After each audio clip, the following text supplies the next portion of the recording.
أعوذ بالله من الشيطان الرجيم بسم الله الرحمن الرحيم الحمد لله رب العالمين الصلاة والسلام على أشرف الأنبياء والمرسلين سيدنا ونبينا أبي القاسم محمد اللهم صل على محمد وعلى أهل بيته الطيبين الطاهرين المعصومين المظلومين ولعنة الله على أعدائهم أجمعين أما بعد فقد قال الله سبحانه وتعالى في كتابه الكريم بسم الله الرحمن الرحيم شهر رمضان الذي أنزل فيه القرآن صلوات بر محمد وآل محمد اللهم صل على محمد وآل محمد ખુદાવંદ આલમનો શુક્ર અદા કરીએ છીએ કે આપણને પોતાની મહેમાનીમાં આ મહિનાની અંદર બોલાવ્યા માહે મુબારક રમઝાનની ઇબાદતો કરવાની આપણને નેક તૌફીક અતા કરી. હદીસની અંદર મળે છે કે કોઈ માણસ જિંદગીના એક રમઝાન મહિનાથી બીજા રમઝાન મહિના સુધી પહોંચે તો એમ વિચારવું જોઈએ કે ખુદાએ ફરી પાછી પોતાની બખ્શિશની એક તક આપી છે, ફરી પાછા ગુનાહ માફ કરાવવાનો એક મોકો અને એક ઓનેરી તક અને એક ઓપોર્ચ્યુનિટી આપી છે ખુદાએ. આ હજી એક રમઝાન મહિનો આપણને જિંદગીનો જોવું નસીબ થયું. હદીસની અંદર મળે છે કે રસૂલે ખુદાની હદીસ છે કે ઇન્નલ જન્નતા મુશ્તાકતુન ઇલા અરબઅત નફર, ચાર લોકોના બારામાં જન્નતને શોખ છે કે આ લોકો આવે અને મારી અંદર દાખલ થાય. આપણે બધાને જન્નતનો શોખ હોય પણ જન્નતને ચાર લોકોનો શોખ છે, ચાર લોકોથી મોહબ્બત કરે છે કે આ લોકો આવે. કોણ કોણ? મુતઇમિલ જીઆન વ હાફિઝિલ લિસાન વ તાલિલ કુરઆન વ સાઇમ શહર રમઝાન. જન્નતને શોખ છે આ ચાર લોકોનો, ચાર ઇબાદતો કરવા વાળાઓનો. સૌથી પહેલા તો ભૂખ્યાઓને ખાણું ખવડાવનાર, લોકોને જમાડનાર.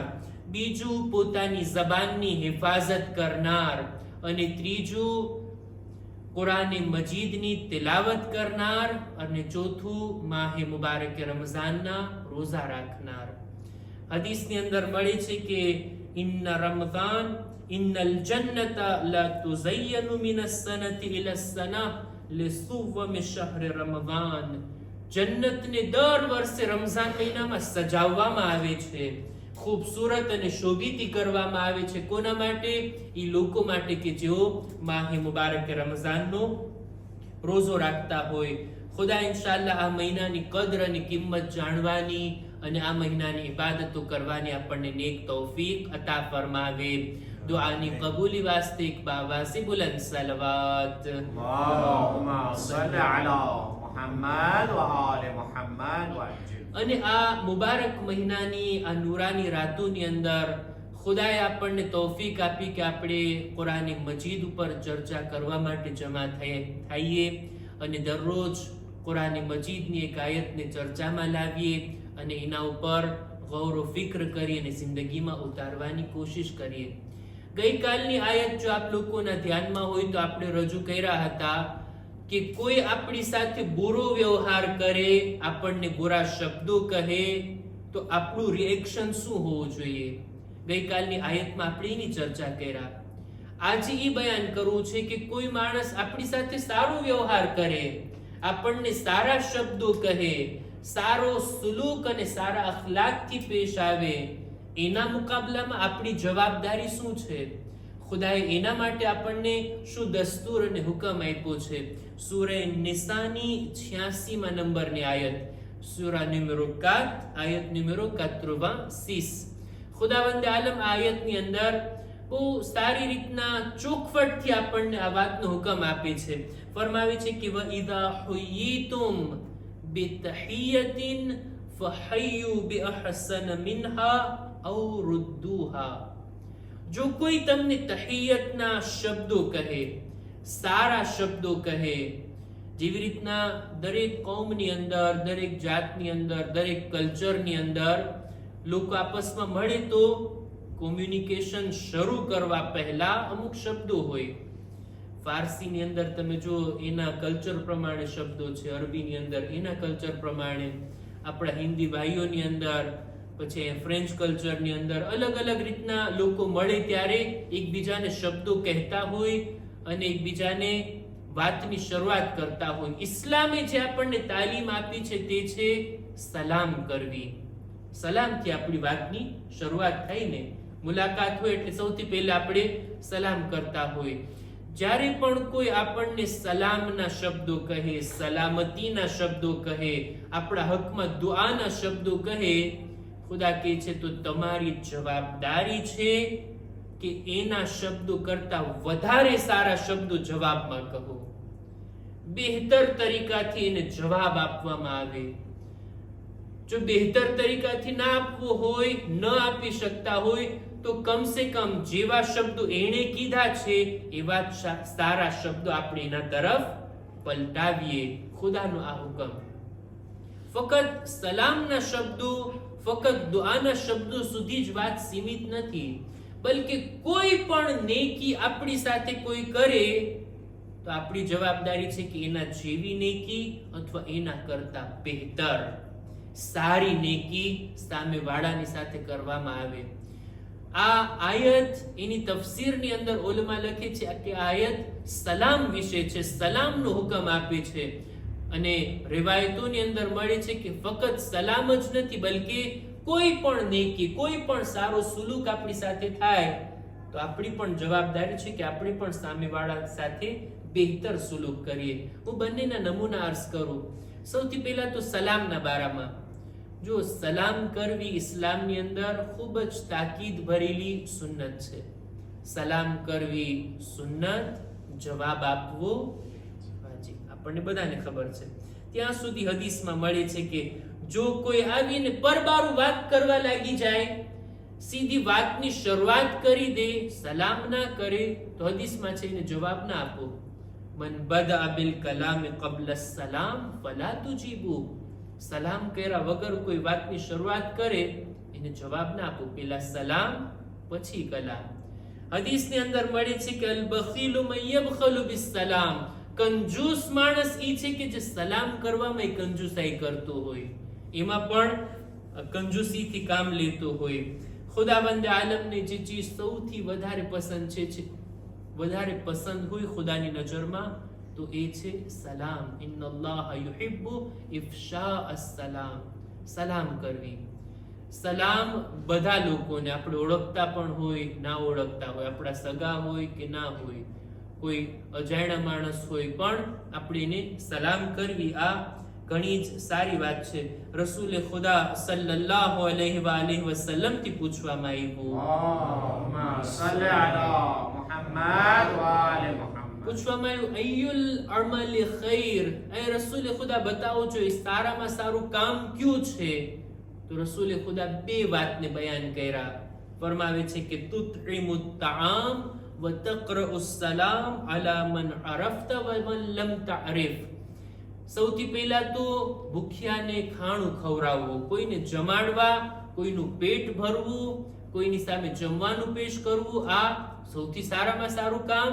અને બીજું દરેક લોકોને સલામ કરવી, ઓળખતા હોય કે ના ઓળખતા હોય, બધાને સલામના શબ્દો કહેવા. અને આ આયતની અંદર છે ને, કોઈ તમને સલામના શબ્દો કહે તો જવાબમાં બહેતર જવાબ આપવામાં આવે. એક માણસ રસૂલે ખુદાની ખિદમતમાં આવીને સલામ કરે છે, અસ્સલામુ અલૈકા.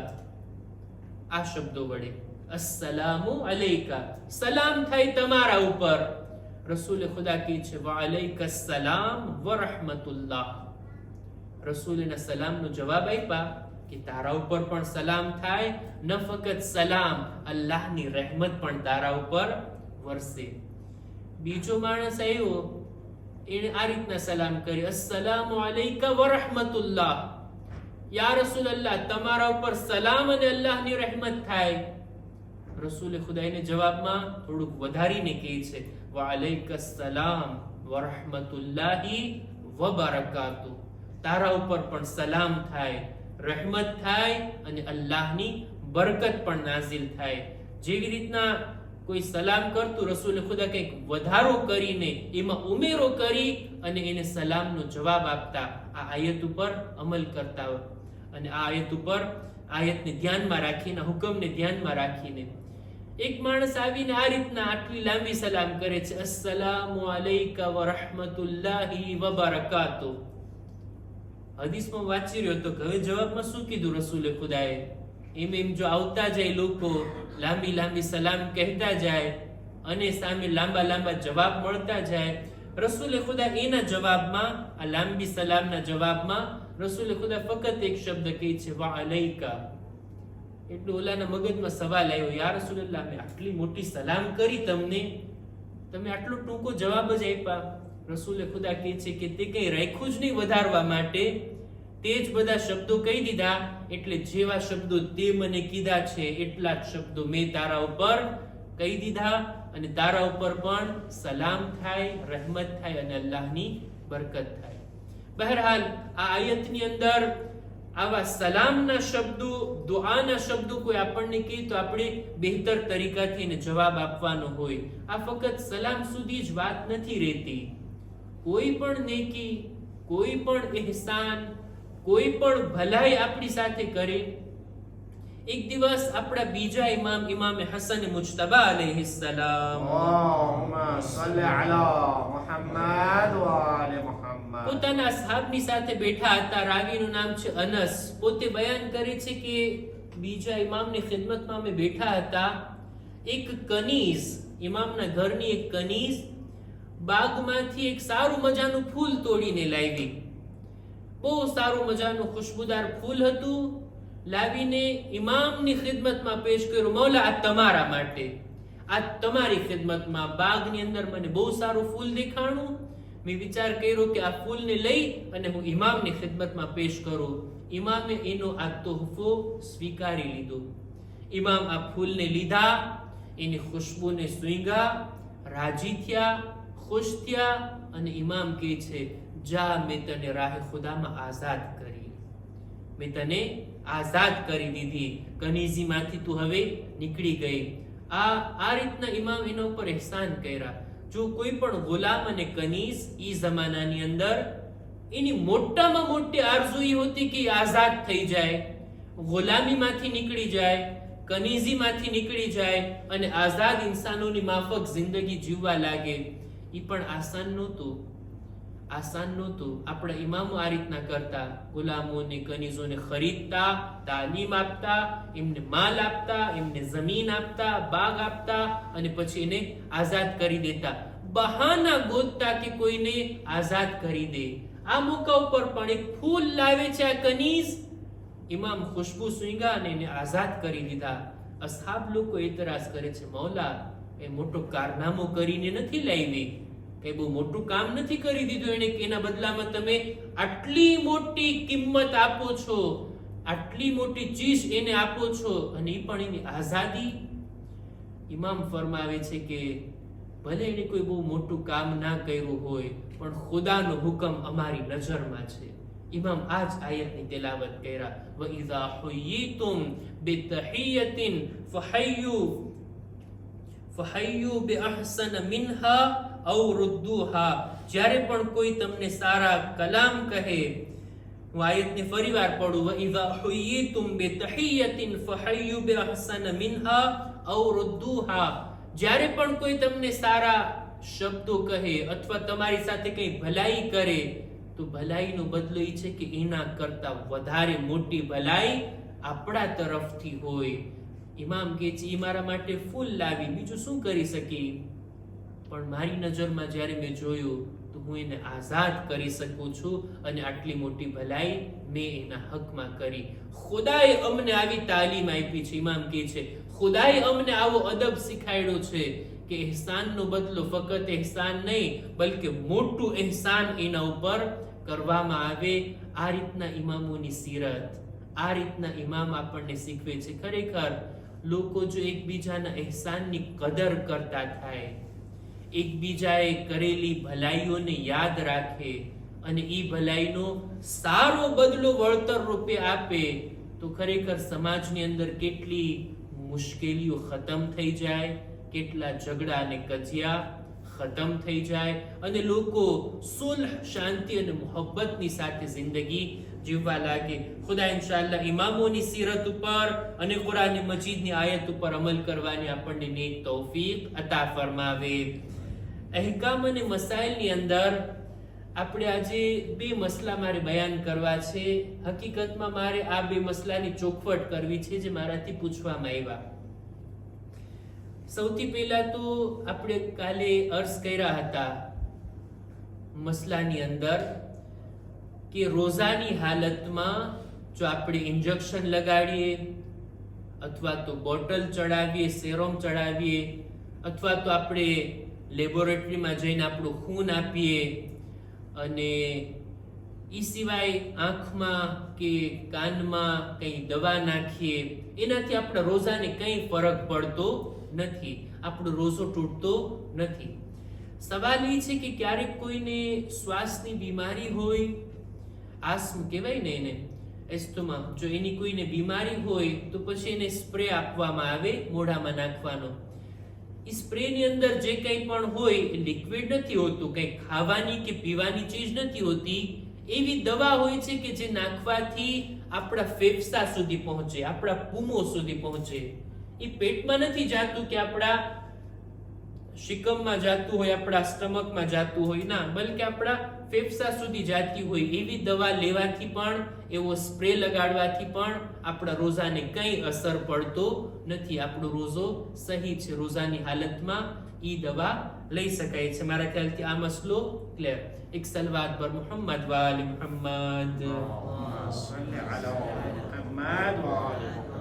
અને બીજી વાત, રોઝાની શરૂઆત ક્યારે થાય અને રોઝો પૂરો ક્યારે થાય. શરીયતના મસલા પ્રમાણે સુબહની નમાઝનો સમય થાય એટલે આપણા રોઝાની શરૂઆત, અને મગરિબની અઝાન થાય ત્યાં આપણો રોઝો પૂરો થઈ જાય છે. રોઝો એની મેળે શરૂ થઈ જાય સુબહની અઝાનથી અને મગરિબની અઝાનના ટાઈમે પરબારો એની મેળે ખુલી જાય છે. રોઝો એક ડબ્બાનું નામ નથી કે આપણે એને બરાબર બંધ કરીએ અને મગરિબ ટાઈમે આપણી ડબ્બાને ખોલીએ, ના, એવું નથી. રોઝા માટે આપણી શરીયતમાં, આપણા મસલાની અંદર એમ છે કે આપણે સહેરી વખતે સુબહની નમાઝ પહેલા જે કંઈ ખાવું હોય તે ખાઈ પી લઈએ.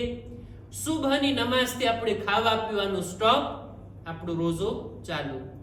મગરિબનો ટાઈમ થાય એટલે આપણો રોઝો ખુલી જાય. તમે ઇફતાર કરો કે ના કરો, ખજૂર ખાઓ કે ના ખાઓ, ઇફતાર તમે મગરિબની નમાઝ બાદ કરો, ઈશાની નમાઝ બાદ કરો, 1 કલાક પછી કરો, એમાં કઈ આપણા રોઝાને ફરક પડતો નથી.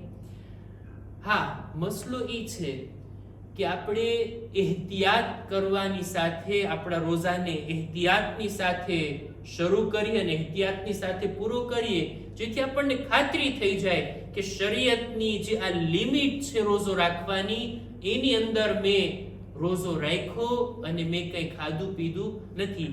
એટલે આપણે સુબહની નમાઝથી 10 મિનિટ પહેલા આપણે ખાવા પીવાનું બંધ કરી નાખીએ છીએ. મગરિબની અઝાન થઈ જાય પછી પણ આપણે નમાઝ પઢી અને નિરાતે રોઝો ખોલતા હોઈએ છીએ. આ એહતિયાતની બાબત છે. નહીતર આપણે સુબહની અઝાન, દાખલા તરીકે અત્યારે કેટલા વાગે છે? 5:03, બરાબર, 5:03. આપણે એહતિયાતન 10 મિનિટ અગાઉ આપણે રોઝો બંધ કરી લેતા હોઈએ છીએ. કોઈ 5 મિનિટ એહતિયાત કરવા માંગે છે તો કઈ વાંધો નથી, કોઈ 3 મિનિટ એહતિયાત કરવા માંગે તો પણ કઈ વાંધો નથી. પણ સાવ પછી એવી રીતના નહીં કે 5 ને 2 મિનિટ ને 30 સેકન્ડ સુધી હું ખાતો જ રહું, ના, એટલી હદ સુધી આપણે ના કરવું જોઈએ. અમારે ત્યાં ઈરાનની અંદર મને યાદ છે, અમારા મદ્રેસામાં સહેરીનો ટાઈમ બાકાયદા મિનિટ, કલાક, મિનિટ અને સેકન્ડ પણ ગણાવતા કે આટલા વાગે થાય, જેટલું દકીક તમને ટાઈમ કહેતા.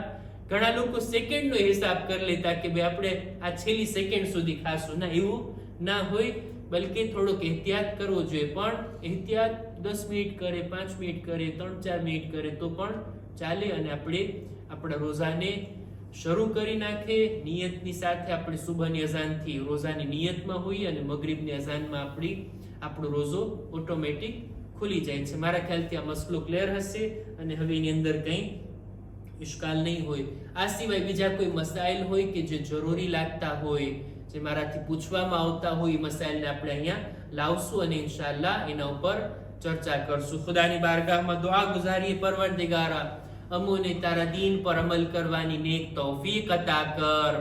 રમઝાન મહિનાની અમારી ઇબાદતોને કબૂલ કર. ખુદાયા આઈંદા દિવસોમાં બહેતર તરીકાથી ઇબાદત કરવાની અમોને નેક તૌફીક અતા કર. પરવરદિગારા અમારા મા બાપના ગુનાહોને માફ કર. અમારી ઔલાદને નેક તૌફીક નસીબ કર. ઝમાનાના ઇમામના ઝુહુરમાં તાજીલ ફરમા. અમારો શુમાર એમના સાથીઓમાં કર. રબ્બના તકબ્બલ મિન્ના ઇન્નકા અંતસ સમીઉલ અલીમ.